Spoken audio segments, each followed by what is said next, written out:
My name is Julie Steele. I am the creator and host of the VID19 conference. We are joined by the wonderful Scott McLaughlin. Scott's here to talk through about how to build a new curve for your business. And Scott, I'm going to hand over to you. And thank you, Julia. I think VID19 is an awesome initiative. I want to talk to you today about a number of things. When COVID really started to sink in and hit home with everybody, it's been a really full-on time. And I think the first few days, or particularly the first week, my partner in crime and I, Carl, were sort of swept up in this kind of maelstrom to try to figure out what it is we can do for other people, and thinking about what could I rely upon in this current environment to really start to sort of edge through what things that particularly Carl and I would be focused on, what sort of customer groups we would be focused on, and so forth. So I did what I know how to do, and that's to try to dig through as much information as I could. And so the first starting point for me on that was, okay, what do we know about how people were feeling before COVID? And, you know, what are the facts? So an excellent resource I like to go to is the Edelman Trust Barometer. And us Aussies have been increasingly pessimistic over the years. And just in a survey conducted last November, we were one of the most pessimistic nations when it came to our economic prospects. So I went through these kinds of fact bases to try to figure out where we were at before this actually hit. And then we look at how we feel about the system, and we've got less faith in the system overall and in capitalism as a concept. We were already worried about losing our jobs before this came, actually. Then worried about how much we could trust the information the media gave us. And I found this particularly fascinating, and I think I do go to rely on Edelman because at this particular time, people really want to gravitate to whatever they can trust in. I think one of the more damning slides I could put up today was this one, which is, you know, how does a nation cope that actually trusts media and the government the least, and yet is more dependent on the media and the government than anybody to actually work their way through the first week or two of this crisis? So I thought that's going to make people feel pretty unsettled.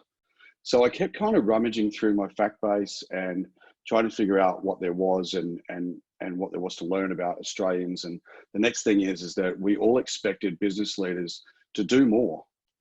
We expected business leaders to take a more central role in society and to take a more central role in the community.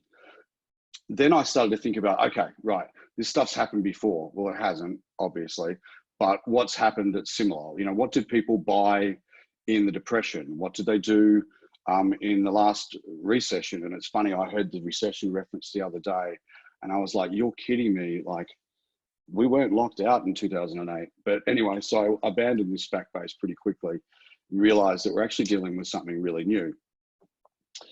And in that, I kept rummaging for what it is that we could rely upon. And whilst the stimulus that we're getting with COVID, none of us know how long we're going to be in lockdown. None of us know how long business will freeze. None of us know what access to e-commerce and such facilities are going to be around. What is it that we can rely upon? And in an odd fashion, it's actually not the stimulus that we can actually forecast. It's probably more the response to crisis that we could lay our fingers on.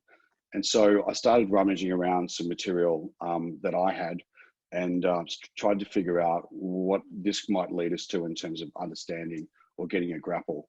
So I want to acknowledge the fact that I've worked with this bloke for 20 years and he's taught me a lot about a lot, including some of the best thinking from Sun Tzu, Aristotle, Hofstadter, De Bono. This guy has modeled everything within an inch of its life. And Colin has always sent me models he had that dealt with turbulence, which is a concept that Ansoff modeled way back when, was the concept of Erik Erikson. So this guy, unfortunate name, I get it. This guy, he really started to think about what human crises look like. He started to think about, you know, how we progress through life and what are the psychological or psychosocial challenges that we face as individuals as we go through our life. And I thought, well, this is quite interesting to me because what he had mapped actually was an 8-stage psychosocial development model, right the way from infancy all the way to maturity. And what was interesting to me about this is that at each stage, he had these compelling virtues of progress that he had talked to. And these virtues give us a clue about what the requirements are for people at different stages and ages, if you like, as we go through such a crisis. And one of the things I was fairly certain of is that what we'd be facing in the next little while is a regression of the stages that we're in. And I want to give you an example of that. I think early on, I mean, terrified is probably not that dramatic a word actually, but in terms of a regression, I think what I've observed on social media, on a lot of the social media monitoring tools, shout out to John Williams if you're there, with Crimson Hexagon, who's given me some great data over the last couple of weeks. The level of fear that we have had as a society is started to really fuse us together almost homogenously back into an infant state. In that regression, I think what I've found is like where we were homogenous and homogeneously perhaps infant in the way we responded is we felt completely out of control. We felt completely dependent on other sources, and actually worse still, sources we already didn't trust, thanks to Edelman, we understand this, sources we didn't actually already trust before we went into this particular crisis. And so what I thought about this a fair bit and thought, well, what does it mean to be in infancy, and how would that inform companies, you know, in terms of how they respond to such a regression? You know, I think if I can give you an example that I've been belting out over and over again, you know, I think Telstra is a really good example in Australia. Sorry to the Kiwis that are online. What Telstra actually did is they came out in the very first few days and said, hey, don't worry, if you're a customer of ours, let this piece of anxiety wash away. Don't worry about your data limits. We've got you. That's okay. And by the way, we're going to give you some extra data on your mobile phones. Now, is that the best thing that Telstra could have done? Probably not. Is that the only thing they're working on? I know for a fact it isn't. But actually, if you think about the needs of a screaming baby, immediacy and action is what's required. And so I'd value very highly speed over perfection at that particular point in time. And I've been saying to a lot of clients actually about this when we talk to customers, because I have noted that whilst understandably a lot of large companies have been like, oh my God, how do we get people into remote working conditions, and how do we actually, you know, how do we manage this, and how do we manage our lives going forward? I feel like the customer's been forgotten a lot in that dialogue. And I feel like the customer has not been reached out to on many occasions for some level of reassurance. But responding to people in an infant stage of crisis, you know, in infancy, we're pre-capability. We don't know what to do. We've got arms and legs. We don't know exactly what to do with them. We kind of start learning and ferreting our way through, right? And for someone to say, hey, I've got you, is exactly what's required when people are in that state of panic. Another good example, I thought, again, it's not their best work, but it's important. Amazon came out a few days into the whole kids are out of school scenario and said, hey, don't worry, all the Audible kids books are free. You'll have your kids entertained. Now, the spirit of the offer was right. The spirit of the offer dealt with somebody that was actually contemplating, how in God's name do I deal with this? How do I get my work done? How do I keep my child occupied? I think that particular remedy was very apt for where we were at in our stage of psychosocial regression. When faced with that regression, is to figure out ways that we can start to progress people, which leads me to how do we deal with this in a business? Because those regressions will be happening with your people, they will be happening with your customers. And what's really critical is that we can reach out and understand those psychosocial regressions, understand where they're at, and understand exactly what we need to do and how we need to communicate to people through this crisis so that we are relevant and that we stay with them through the journey. I started to think about, well, okay, if what goes down must come up, right? So if we can regress, we can certainly progress. And in fact, this model of progress, it gives us a bit of a mind map for how humans respond to different states of powerlessness. To make this rather obvious, I think organizations And customers, we forget often, are human beings. And the progression and regression that people face emotionally and psychologically is not dissimilar to what Erik Erikson modeled back in 1950. What are the core questions that we ask in a business?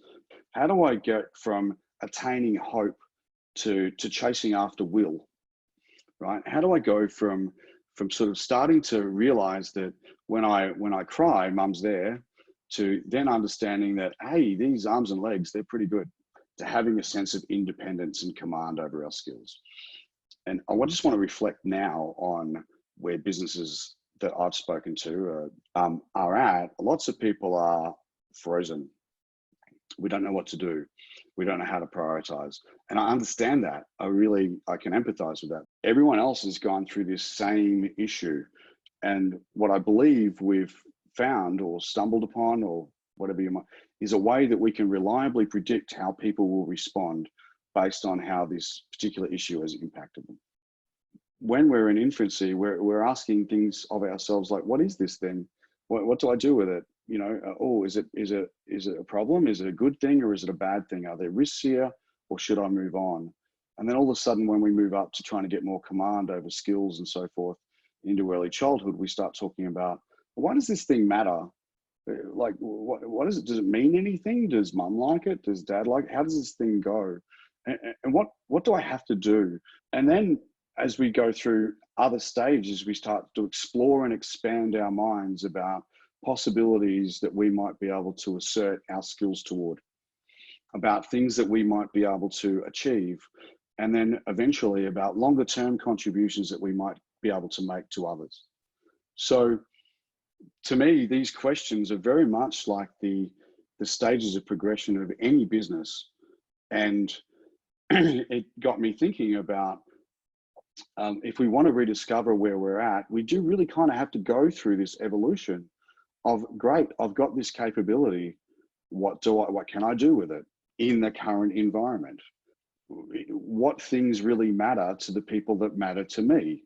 My customers, my employees, and in the case of the humanoid, just to keep bouncing back and forth, my parents. We start to open our minds to new possibilities, new applications of skills, new ways to change things for the better, new ways to learn, refine, get better, more efficient, more effective, and then actually eventually new ways to give back.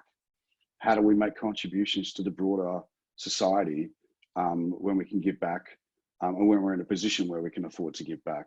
Those progressions to me are the progressions and maturity stages of business, just like they are the progressions and maturity stages of human beings. Because businesses to me are just buckets of human beings. That then gives us the actual levers we can pull. So once we can recognize the state of maturity that our customers are in and that our employees are in, we can actually figure out what things we need to focus on. And in infancy, you know, figuring out what capabilities we have is really the task of management. It's really the functional task of figuring out what it is we can do, right? And we're also trying to figure out which things we should do. We can, in fact, pull the right levers once we can identify where people are at. When we start talking about getting command over skills, we start in an organizational context thinking about, how are we best structured to serve a customer? What is it that we do that people really value? And what are the behaviors that we expect of each other to ensure that our customers are getting exactly what they need? And that progression in a business is a natural one. And then we move further up. Okay, what else is there? What else can we do? What ideation, what suggestions, what information do we have coming in? How much profit do we need to make? So who do we need to do it for? How do we get better at making decisions for ourselves? How do we become more autonomous around our decision making? How do we start thinking about our routines and the things we need to put into place? If we regress, we can progress. If we understand what it takes to get from one stage to another, we are able to intervene for our customers and for our staff around the things that are of most meaning and most purpose to them in progressing forward. So we do have something that we can rely upon. We actually have something in this complete turmoil and this complete uncertainty, more uncertainty, not only in my lifetime, but than I've ever really heard of, to be honest. I'm a massive fan of Sun Tzu, and a lot of people go, well, that's really weird. He's like 2,500 years old. You know, why would that be relevant? I was saying to somebody last week, you know, I think that was the last time entire nations were threatened. And, you know, like, so I think it's kind of pertinent that we take some conventional wisdom and apply it to our current scenario, and then take the things that we do understand. Human beings and our emotional and psychological capacity are tantamount to us being able to progress and change. So I promised you I'd talk about the 6 steps to building a new curve, and they are instructive in the model I just talked about, but let's go through them one by one. I think before I do, I want to pay some homage to the age-old wisdom of Dory, and any of you with children will know who Dory is. But Dory just keeps swimming, and I think that's really important. I think a lot of people have been frozen, and look, we are not going to get our responses right. But I think swimming and keeping on swimming is the right application that we need to apply. The next thing we need to do, when I talked about getting command over capability before, we need to really stay objective about what it is that we can do. What are we good at? What is transferable? What is leverageable? If you sell widgets today, you may not be selling widgets tomorrow. And in fact, the widget market may well close down overnight. You have no comprehension for that. What you can have command over is, what are you good at? And what do you think is transferable and leverageable from your skill set? So my first step is to be objective, yeah? The second step is to make sure what you do actually matters to people, yeah? I think there's an awful lot of people out there going, hey, I sell a thing, right? Now that COVID's here, we can sell you this thing this way or that way. Actually, right now, the last 2 weeks, selling anything is a mistake. What actually matters, be empathetic to your audience and try to reach in and understand what your people really need in your business, what your customers actually need from you right now. And my hashtag for that would be of service, right? Think about what you can do for others at this moment. And then I guess the next piece is start to be curious. We don't know what's going to happen. We don't know what the stimulus is going to be. We're not sure how long there's so many things we're uncertain of. So let's be curious and stay objective about what may happen. We don't know. Lock down on what you're doing. Lock down on what it is that you do that's valuable. Decide what problems you solve, yeah? And be decisive about that, and know that you are not going to get it right. Value speed over perfection. You are not going to get every decision right to decide what problems it is that you're going to solve for people right now to maintain your relevance and importance to your customers and your people. I think the world has been starved of leadership for a long time. And I've read this fascinating report a couple of weekends ago that said, this is going to change us because we won't put kind of random people in government, AKA President USA. Like, let's be leaders. And in being leaders, we have to be optimistic about what we can do. People will not follow doubt. People will not follow silence. They follow leadership. And what's needed right now, and lots of it, is leadership out there in the community. So lock down on your course of action and be optimistic for you and for other people. And the last step really is set your sights and measure your progress. This thing is so full on. You got to touch in and touch in often. You got to reach out to your people frequently. You got to reach out to your customers and understand what is actually going on for people so that you can be tuned in to what you need to do. Next hashtag. Here's some other guideposts I think that are really important for right now. Number one is really to listen to your people, staff and customers. Like, really listen. What is going on? How do we figure out what rung of that development stage people are actually at?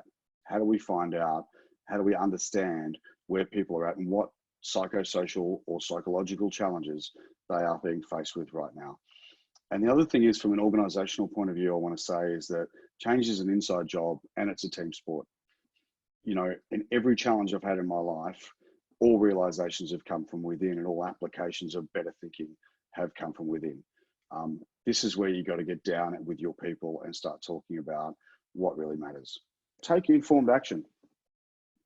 Let that listening be fuel, and actually respond, do stuff.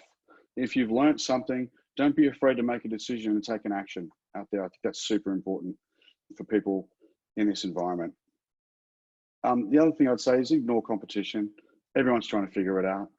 I don't think assuming that your competition know the answer ever served us, like ever.